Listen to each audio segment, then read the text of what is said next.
I'm here with Jessica. What do you do here, Jessica? Great question, Sal.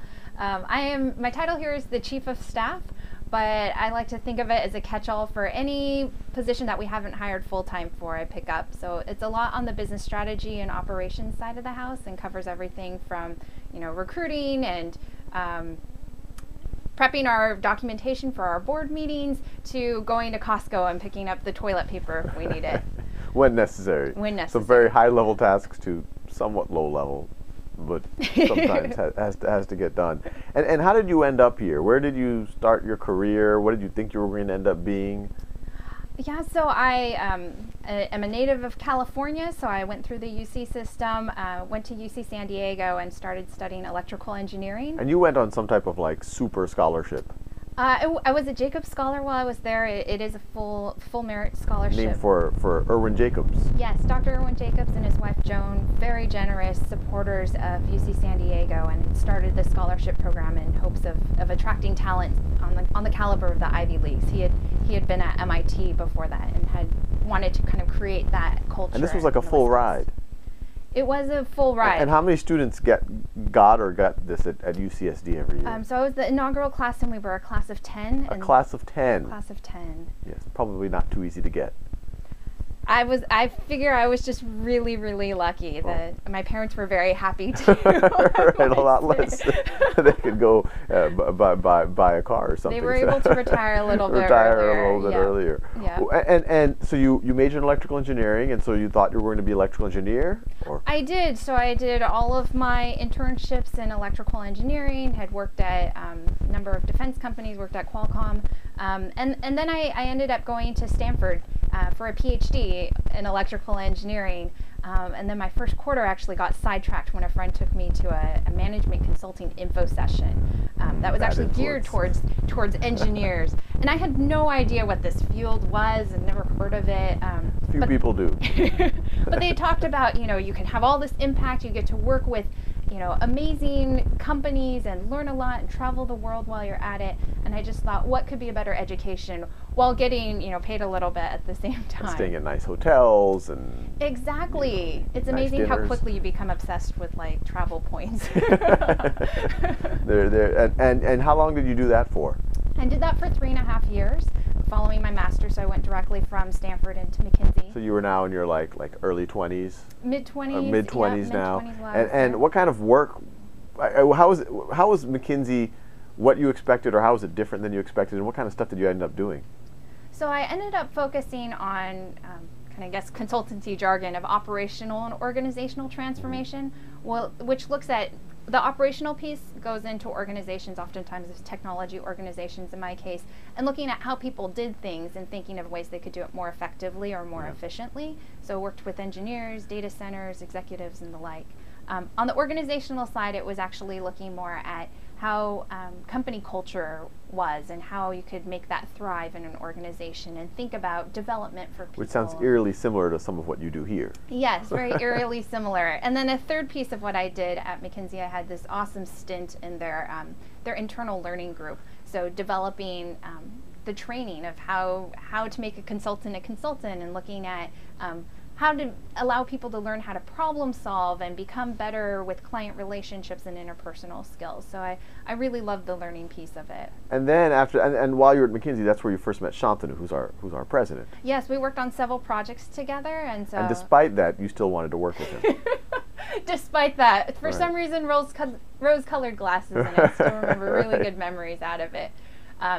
Consulting was interesting. It was a lot of long hours, a lot of travel. People think it's glamorous when you're traveling to other places. Oftentimes it was like typing up my PowerPoint slides as I was on the go. It's probably a little bit of both. It was a little bit glamorous. The traveling was amazing. I don't think I ever would have had an opportunity. And you were interfacing at a very high level with a lot of these organizations, kind of the senior executives. Best learning experience I could have ever hoped for coming out of Especially at that age, to be able to interface with senior people at some major organizations, I could imagine would be very absolutely. It was learning. An incredible training ground. And then after that, you it was 3.5 years, and then you decided to leave for. Yeah, so after 3.5 years, the lifestyle was tough. I found whenever I was at home, I was just kind of sleeping to make up for the work week. And so I decided to leave, and I went to Yahoo. Given my kind of background in transformations, this was a company that was in the midst of a huge one, and I thought I could help. So I went there. Also was a great actual learning ground for me. I was able to interface with everybody from the engineers to marketing, finance, legal, and just learned about the entire organization and how things worked both on the search side of the house as well as on the advertising side of the house. And you worked with a whole, I guess, what type of, you ended up at Search? You were I did end up in Search. Product manager there? Yes, so I ended up in Search as a senior project manager by the time I left. And so that sounded pretty good. So how did you end up here? Yeah. So which now, in hindsight, is the worst decision you've ever made. Best decision ever. You can pay me $5 after. Yes, no, yes. Just kidding. Yes. So I would have edited out any negative remarks anyway.